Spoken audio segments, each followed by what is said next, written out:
বিসমিল্লাহির রহমানির রহিম। আসসালামু আলাইকুম। কেমন আছেন সবাই? আজকে আপনাদের জন্য সহজ উপায়ে চিকেন পপকর্ন রেসিপি নিয়ে হাজির হয়েছি। চলুন দেখে নেওয়া যাক।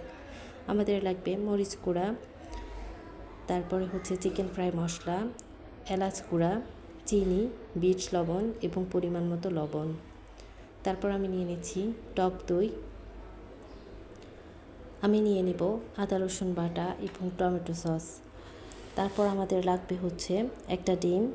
তারপর আমাদের লাগবে মুরগির মাংস। আমি মুরগির মাংসগুলোকে ছোট ছোট করে কেটে নিয়েছি। আপনারা চাইলে আরেকটু বড় করতে পারেন, তবে পপকর্ন রেসিপিতে ছোট ছোট টুকরো করে করলেই ভালো লাগে। এবার আমি নিয়ে নিচ্ছি বেসন, তারপর সাথে নিয়ে নিচ্ছি কর্নফ্লাওয়ার। তারপর আমাদের লাগবে ব্রেড ক্রাম্ব। আমি ঘরোয়া সামান্য উপকরণ দিয়েই আসলে রেসিপিটি তৈরি করার চেষ্টা করেছি। সব সময় ঘরে সব ধরনের মশলা কিংবা সব ধরনের উপকরণ অ্যাভেলেবেল থাকে না, তো এখন আমরা মাংসটাকে মশলা দিয়ে ম্যারিনেট করব। তো প্রথমে দিয়ে নিচ্ছি আদা রসুন বাটা, তারপর দিব সস, টমেটো সসটা দিয়ে দিচ্ছি। এরপর আমরা দেব গুঁড়া মশলাগুলো দিয়ে দিচ্ছি। এবার আমি টক দইটা দিয়ে দিব, সাথে দিয়ে দিব একটা ডিম।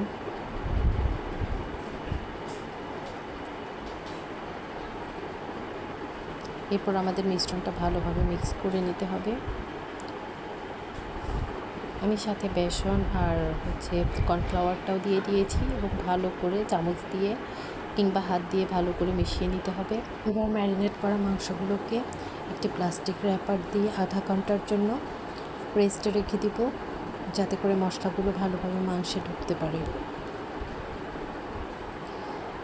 আপনারা যদি জানি অবস্থায় আপনারা হাতের কাছে ব্রেড ক্রাম্বস না থাকলে ভাজি করে খেতে পারেন, এটাও খেতে মজা অনেক।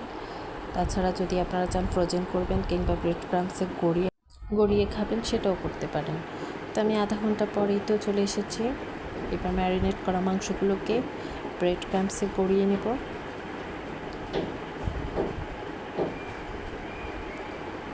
এই তো দেখতেই পাচ্ছেন আমি ব্রেড ক্রাম্বসে গড়িয়ে নিয়েছি। আরও একটা আপনাদেরকে দেখিয়ে দিচ্ছি কীভাবে করে ব্রেড ক্রাম্বসে ভালো করে গড়িয়ে নেবেন। তো এই তো আমার চিকেনগুলোকে ক্রাম্ব কোটিং করা শেষ। এবার এগুলোকে আপনারা চাইলে জিপলক ব্যাগে ভরে ফ্রোজেন করতে পারেন কিংবা ভাজি করেও খেতে পারেন। তো আমি আপনাদেরকে ভাজি করে দেখাচ্ছি।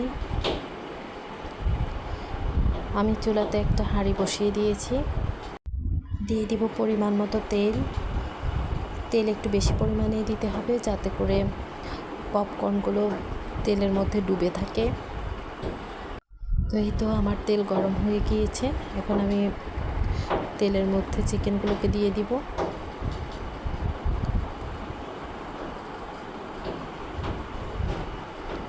যাতে নাড়াতে চাড়াতে সুবিধা হয় ওই হিসেবে দিতে হবে। এই তো আমার চিকেনগুলো দেওয়া শেষ, দেখতেই পাচ্ছেন।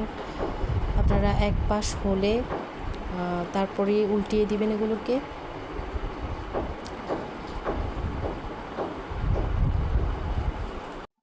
এগুলো আসলে খেতে খুবই মজা, আপনারা বাসায় ট্রাই করবেন অবশ্যই।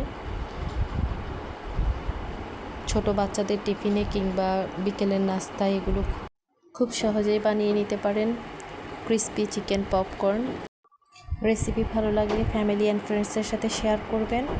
এতক্ষণ সাথে থাকার জন্য ধন্যবাদ। আল্লাহ হাফেজ।